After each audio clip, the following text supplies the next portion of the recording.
Dear students, in this video we will discuss what is Rolle's theorem and how to verify it. So let us have look on the screen. Rolle's theorem states that if there is any real valued function f of x, a real valued mean function is defined for real values only. If it satisfies these three conditions, condition number 1, the function is continuous in closed interval a comma b. Second condition, the function is differentiable in open interval a comma b. And third condition is if f of a equals to f of b, then Rolle said there would be some c point lies between a and b such that f derivative c equals to 0.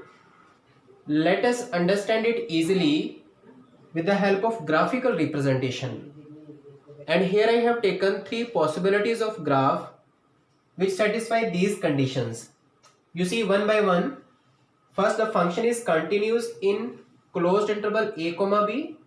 In first case, you see this function is continuous from a point to b point. Continuous means function is not broken from a point to b point.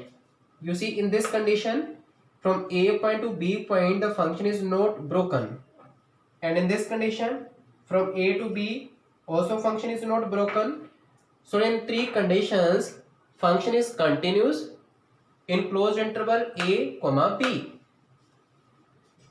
And second condition is function is differentiable in open interval a comma b, not closed interval. For what reason? Because we know that function never differentiable at endpoints. So at a it is not differentiable, at b is not differentiable, because we cannot draw the tangent. And you see between a and b we can draw tangent at any point on this curve. It means this function is differentiable between a comma b, not at a and not at b. So here function is differentiable in open interval a comma b.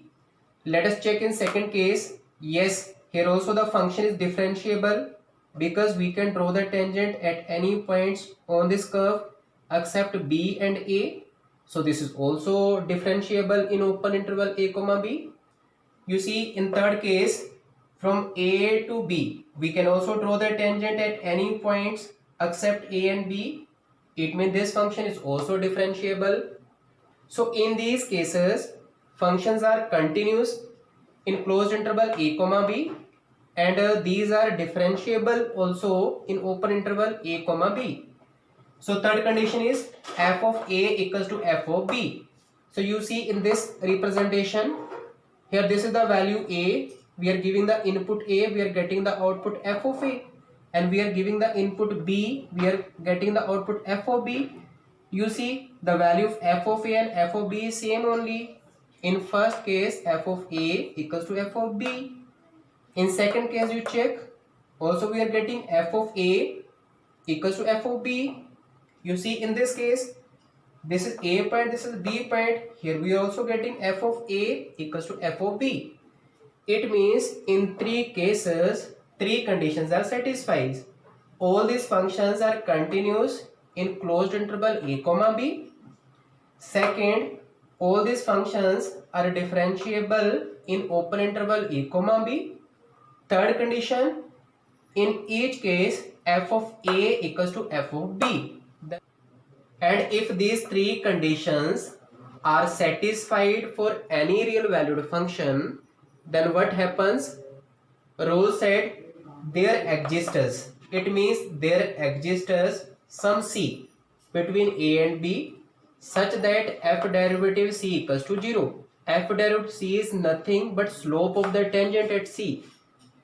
It means from a point to b point there exists at least one c where slope of the tangent always equals to 0, and we know that whenever slope of a line equals to 0 it means line parallel to x-axis. It means we can speak like this, from a to b there would be at least one c such that whenever we draw tangent at point, tangent always parallel to x-axis. And in second case also we are getting one c where we are getting tangent parallel to x-axis. I mean slope of this tangent equals to 0. And in third case also we are getting some C here where the tangent parallel to x-axis. So we can say that as per the Rolle's theorem, if any real valued function which is continuous in closed interval a comma b and differentiable in open interval a comma b, and third condition if f of a equals to f of b, then there exists definitely some C between a and b such that tangent at C parallel to x-axis. I hope so you have understood the concept of Rolle's theorem.